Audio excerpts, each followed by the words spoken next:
তো হ্যালো বন্ধুরা, দেখো আমি কি রান্না করছি। এখানে দেখো পেঁয়াজ, কাঁচা লঙ্কা, পেঁয়াজ কুচি, রসুন কুচি আর কাঁচা লঙ্কা কুচি করে নিয়েছি। এখানে আলু কেটে নিয়েছি আর ভাজার মতন, আর এখানে একটা ডিম, আর এখানে আছে ভাত।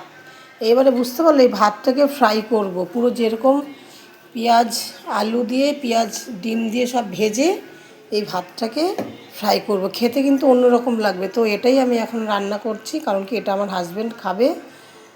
তো আবার পরে দেখাবো, ঠিক আছে? তো বন্ধুরা দেখো, ভাত ফ্রাই যাকে বলে, ভাত ভাজা। এখানে হচ্ছে পেঁয়াজ, আলু, ডিম আর কাঁচা লঙ্কা। যেইভাবে চাউমিন করি ঠিক সেইভাবে, যদি কোনো এখানে বিনস গাজর থাকতো সেটাও তাহলে আমি দিতে পারতাম, তো নেই বলে তাই দিইনি। আর এর মধ্যে একটু গোলমরিচের গুঁড়ো ছড়িয়ে দেবো, ওটা খেতে আরও ভালো হবে।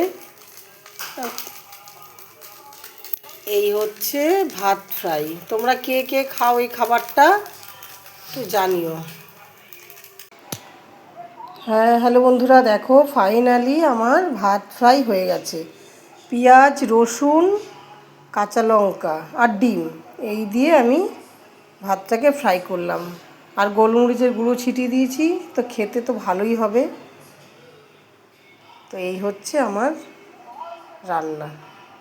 তো টাটা বন্ধুরা, দেখো আমি ভাত ভাজা করেছি আর এই সঙ্গে 2 পিস মাছ ভেজেও দিচ্ছি।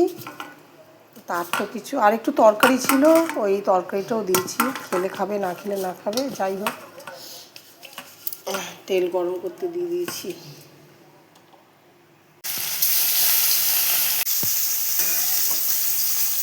দেখো বন্ধুরা, দেখো 2 পিস মাছটা ভেজে নিচ্ছি।